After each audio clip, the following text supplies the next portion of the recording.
बिहार की राजनीति अचानक तेज प्रताप यादव को लेकर एक बार फिर से गर्मा गई है। दरअसल हाल ही में जनशक्ति जनता दल के अध्यक्ष, पूर्व मंत्री और लालू प्रसाद यादव के बड़े लाल तेज प्रताप यादव ने पटना के 26M स्टैंड रोड वाला अपना आवास खाली कर दिया, जो सरकारी आवास था। लेकिन मामले में भयंकर ट्विस्ट इसलिए आ गया क्योंकि यही आवास बिहार सरकार में नए मंत्री बने लखेंद्र पासवान को आवंटित किया गया। लेकिन जैसे ही मंत्री जी अपने आवास का निरीक्षण करने पहुंचे तो वो देखते ही दंग रह गए। उन्होंने तेज प्रताप के पूर्व आवास में जो कुछ देखा उससे न सिर्फ वो खुद हैरान रह गए बल्कि उनके बयान ने सियासी माहौल को गरमा दिया।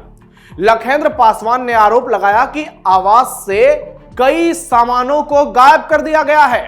उन्होंने सीधे तौर पर तेज प्रताप यादव पर निशाना साधते हुए कहा कि जब कोई सरकारी मंत्री आवास छोड़ता है तो वहां का सारा सरकारी सामान सुरक्षित हाल में होना चाहिए, लेकिन यहां स्थिति बिल्कुल उलट है। उनके मुताबिक आवास में ना तो पंखे हैं, ना कुर्सियां हैं, ना ही एयर कंडीशंस हैं। कई सोफे भी गायब हो चुके हैं। लखेंद्र पासवान का कहना है कि ऐसा लग रहा है जैसे घर को पूरी तरह से लूट लिया गया हो। उनके इसी बयान के बाद बिहार की राजनीति में जबरदस्त बवाल देखने को मिल रहा है।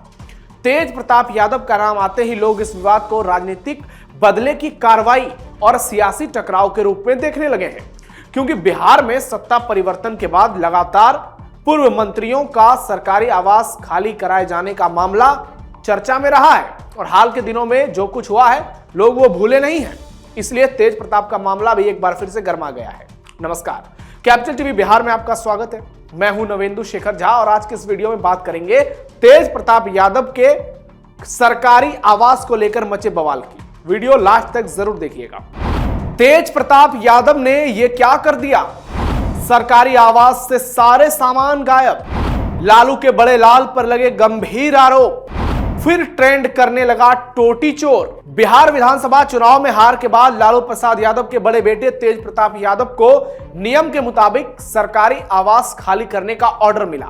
सरकारी नियम साफ कहते हैं, जो व्यक्ति मंत्री या विधायक नहीं रहता उसे तय समय सीमा के भीतर सरकारी आवास खाली करना होता है, 6 महीने के भीतर। तेज प्रताप यादव भी इसी प्रक्रिया के तहत आवास खाली करके चले गए।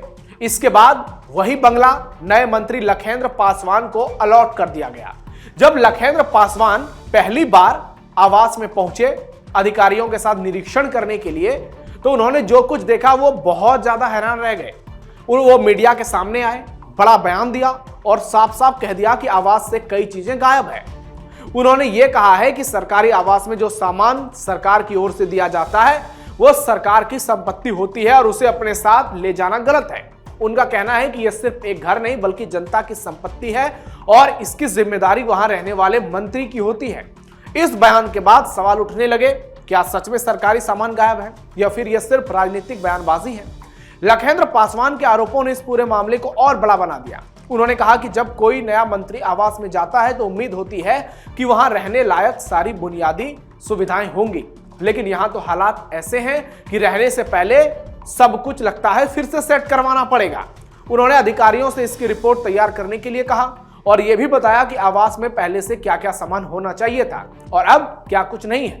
उन्होंने यह बड़ा बयान दिया है कि अब इस पूरे मामले की जांच कराई जाएगी, यानी तेज प्रताप यादव पर जांच बैठ सकता है। इस मामले को लेकर तेज प्रताप यादव के साथ बदले की कार्रवाई। हालांकि अभी तक इस मामले में किसी तरह की कानूनी कार्रवाई या FIR दर्ज होने की खबर सामने नहीं आई है, लेकिन राजनीतिक तौर पर यह बयान काफी अहम माना जा रहा है। विपक्ष इसे बदले की राजनीति बता रहा है तो वहीं सत्ता पक्ष इसे नियमों और सरकारी संपत्ति की सुरक्षा से जोड़कर देख रहा है। इसी बीच तेज प्रताप यादव की ओर से कोई सीधा जवाब तो सामने नहीं आया है, लेकिन उनके समर्थक इसे राजनीतिक साजिश बता रहे हैं और कह रहे हैं कि तेज प्रताप को बदनाम करने की कोशिश की जा रही है। इस विवाद के पीछे की सियासत को समझना जरूरी है। बिहार में सत्ता परिवर्तन के बाद NDA सरकार ने कई पूर्व मंत्रियों और नेताओं से सरकारी आवास खाली करवाए हैं। इससे पहले भी कई बार ऐसा हो चुका है जब आवास खाली करने को लेकर जबरदस्त विवाद हुए हैं। तेज प्रताप यादव का नाम वैसे भी सुर्खियों में रहता है, चाहे वो उनके बयानों के कारण हो या उनके अंदाज को लेकर। ऐसे में जब उनके नाम से जुड़ा कोई विवाद सामने आता है तो वो अपने आप बड़ा बन जाता है। लखेंद्र पासवान का बयान भी उसी कड़ी में देखा जा रहा है। कुछ लोग इसे प्रशासनिक मामला बता रहे हैं, कुछ इसे सीधा राजनीतिक हमला बता रहे हैं। सवाल यह भी उठ रहा है कि अगर सच में सामान गायब है तो इसकी जिम्मेदारी किसकी है और उसकी भरपाई कैसे होगी, कौन करेगा। नियमों के मुताबिक अगर कोई मंत्री सरकारी सामान अपने साथ ले जाता है तो उसको उसकी कीमत देनी पड़ती है, लेकिन इसके लिए पहले जांच की जरूरत होती है।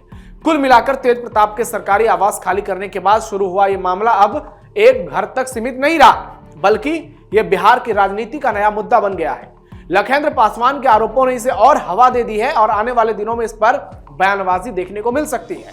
अगर जांच होती है और उसमें कुछ साबित होता है तो यह मामला कानूनी मोड़ भी ले सकता है, लेकिन फिलहाल यह राजनीतिक बयान और आरोपों तक ही सीमित है। यूट्यूब और सोशल मीडिया पर लोग इस मुद्दे पर अपनी अपनी राय रख रहे हैं और इसे सत्ता परिवर्तन से जोड़कर देख रहे हैं। अब देखने वाली बात यह होगी कि सरकार इस मामले में क्या कदम उठाती है और तेज प्रताप यादव की ओर से इस पर क्या रिएक्शन सामने आता है। यही वजह है कि यह मामला सिर्फ एक आवास का नहीं बल्कि राजनीतिक नियम और जिम्मेदारी का सवाल बन चुका है और उसके घेरे में तेज प्रताप यादव खुद है। आपको याद होगा कैसे जब बिहार में सरकार बनी तो तेज प्रताप यादव के नाम की बहुत सारी बातें होने लगी कि वो बीजेपी में जाएंगे, जेडीयू में जाएंगे, मंत्री बनेंगे, लेकिन ऐसा कुछ भी नहीं हुआ।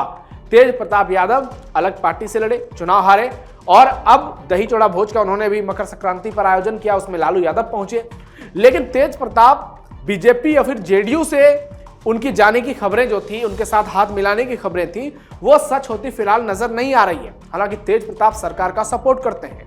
सरकार के तमाम मंत्रियों को लेकर जब कोई बात उनसे पूछी जाती है तो वो उसका भी समर्थन कर देते हैं।